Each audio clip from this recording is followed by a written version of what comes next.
Hello everyone, पास आ जाओ क्योंकि आज मैं तुम्हें एकदम रूह कंपा देने वाली स्टोरी सुनाने वाली हूँ।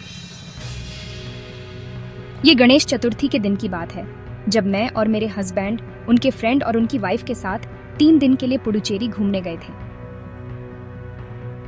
प्लान ये था कि हम फ्राइडे नाइट को काम के बाद निकलेंगे और सैटरडे सुबह सुबह पहुंच जाएंगे। हमारे ओशन व्यू रिसोर्ट में हम रात के 1 बजे के करीब पहुंचे। रिसोर्ट बहुत शानदार था, बढ़िया व्यूज के साथ और एकदम अच्छा माहौल, हमारे जैसे नए कपल के लिए परफेक्ट, जो किसी भी नेगेटिव एनर्जी से बचना चाहते थे। सब कुछ बढ़िया लग रहा था जब तक हमें हमारा रूम नहीं दिखाया गया, नंबर 104।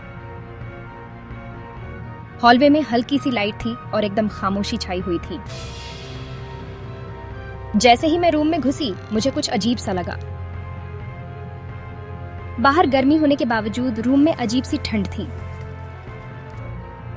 इसे ट्रैवल की थकान समझकर हम जल्दी ही गहरी नींद में सो गए। सुबह हुई एकदम उजली और साफ। हमने पुडुचेरी घूमा, उसकी खूबसूरती में खो गए।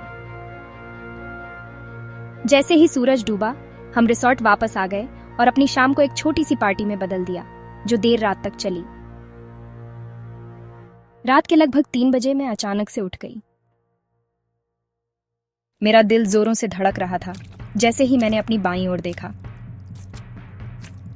और वो वहां थी, एक छोटी बच्ची काले कपड़ों में जमीन से थोड़ा ऊपर तैरती हुई। उसकी मौजूदगी भूतिया थी, उसके पैर जमीन को छू नहीं रहे थे।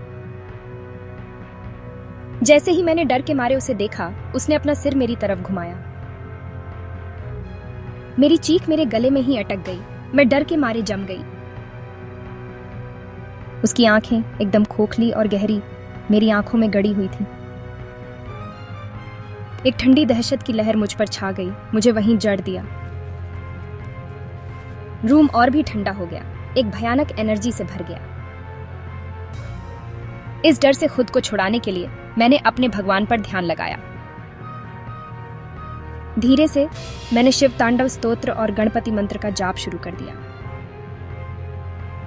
हर शब्द के साथ मैंने भगवान गणेश को इस बुरी शक्ति से मेरी रक्षा करते हुए देखा।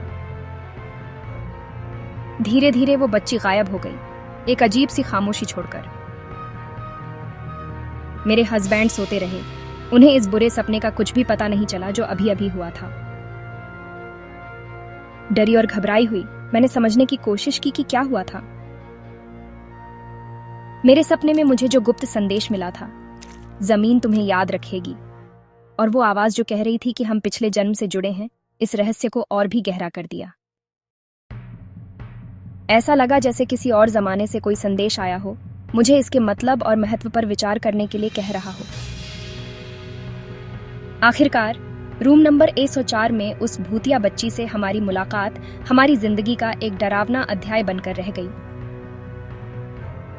चाहे वो कोई भूतिया चेतावनी हो, पिछले जन्म के संबंधों का खुलासा हो, या सिर्फ एक डरावनी आकृति हो, इसने हमारी आत्मा पर एक गहरा निशान छोड़ दिया।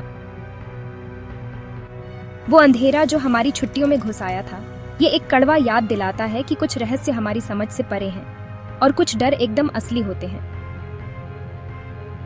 याद रखना, हॉरर के शौकीनों, कभी कभी हकीकत किसी भी कहानी से ज्यादा डरावनी हो सकती है।